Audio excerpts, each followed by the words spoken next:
Hello all, good morning, good evening or good afternoon based on whenever you're seeing this or wherever you're from. So as we are discussing about what's new in Business Central 25, today we'll talk about one cool functionality around replenish item for projects. Now projects or aka jobs in the past are surely a very key functionality in Business Central which most of our customers use.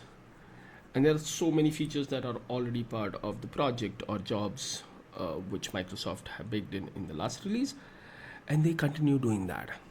So in today's video we'll understand what this feature is and how our customers can use it.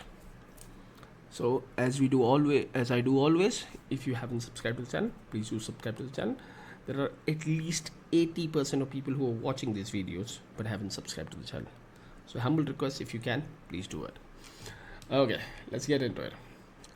So while using projects functionality in Business Central, we had this for all these years that from the projects we can create the sales invoices so that we can send them ahead. But think about a situation where you are in a project and to fulfill the project you need some items. Now traditionally what you would have done is you would have went to the out of the projects, went to the system, created a purchase order, posted it, and then came back and used that into the project. Keeping that scenario in mind, my Business Central now makes it easier and faster to ensure that you have the item that you need to kick off a new project and your operation run smoothly. So now when you go into the project card, and believe me, I haven't won till now, I'll go with you. So when we go into the project card, and this is what the documentation says, and let's pick up a project, you can create purchase order directly for the items that you need for this particular project. So let's go into the project planning line where we'll see what items and what things are needed. So if you look at it, there is an item needed, but let me check. The quantity needed for this item is 3. So if I look at this item into the system, it's a type service, so there is nothing from an inventory perspective for this item. Let's look at something else. Oh, there is this item S2 S-210. If I look at it, I see that there is quantity in hand 10 and it's an inventoryable item. So let's assume that for this particular purchase I need 11 quantity of it, not 1, or let's say 15 quantity of it. The available quantity is 10, and as soon as I change that, I see that there's a ribbon on the top that says available inventory for item is lower than the entered quantity for this location. You can show the detail which shows you the available inventory for that item, which you can do. And now you can create purchase order from here, and I'm pretty sure it was available as it is in the previous version because this is the availability fact box, but the feature is not this. So now somewhere here there should be an action to create purchase order. Okay, so let's try to find that out. Okay. Oh, there is this action under, there's a new action under action function called create purchase order. And it says create new purchase order to buy item that are required by this project planning line, deducting any quantity that is already available. So I'm pretty sure behind the scene, if they are not visible, there should be some quantity fields. So let's zoom this record and try to see what's available for this. So it should be calculating 5 somewhere because I have 10 available. So let's search for 5. So it says quantity is 15, that's needed. And okay, remaining quantity is 15. Okay, quantity transfer to journal, quantity to invoice, and I don't see a 5. Okay, that might be a calculated field. Okay, so let me see what the documentation says about it.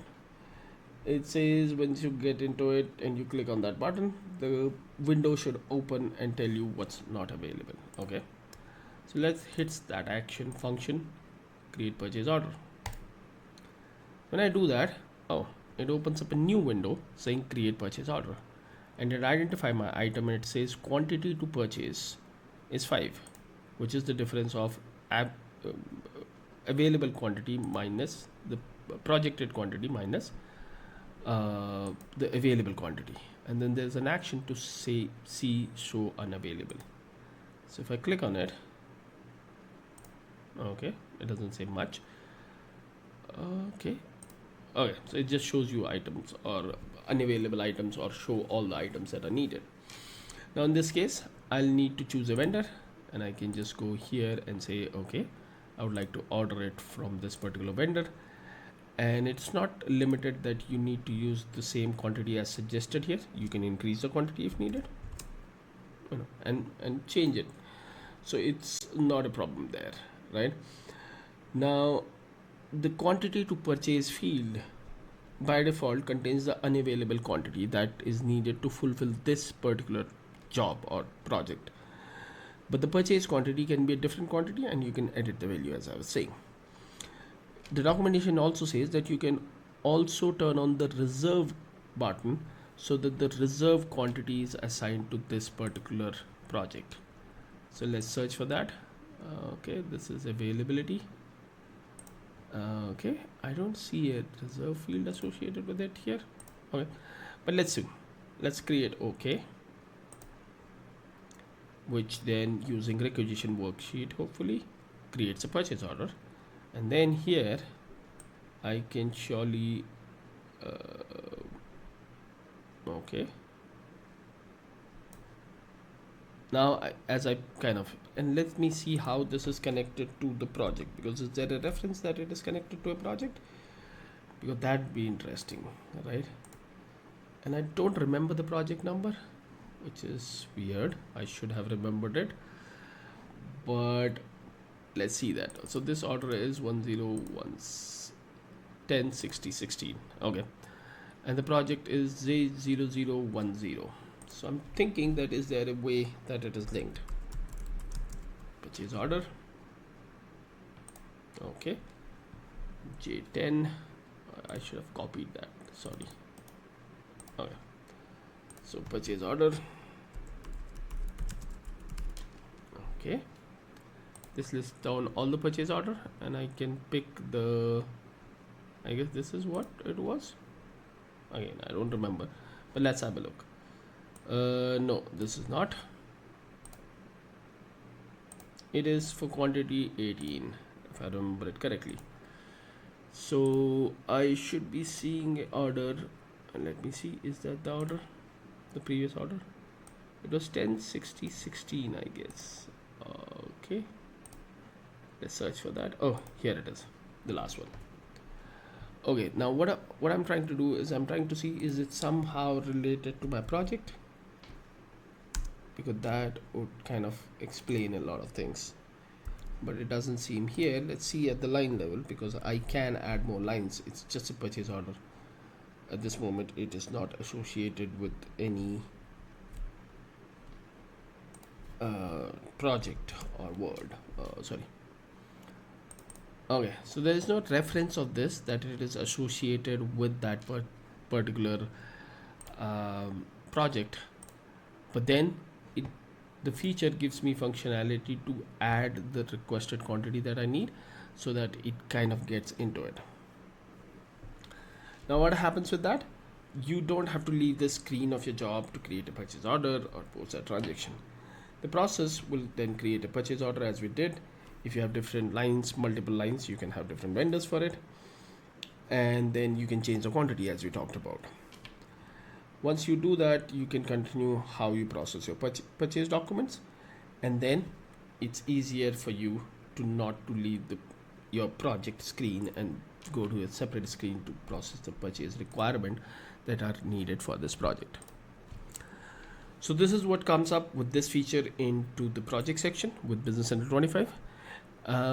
Let me know, do you think it's useful, and what are the scenarios that I'm missing which I didn't knew about? You know the drill. If you like the content, hit the like button. If you think this is important for other people to know in the community, do share it on your social media. And if you haven't, please subscribe to the channel. I'll see you sooner than later into the next video. Till then, keep learning and keep sharing whatever you are learning. Thank you and have a nice day.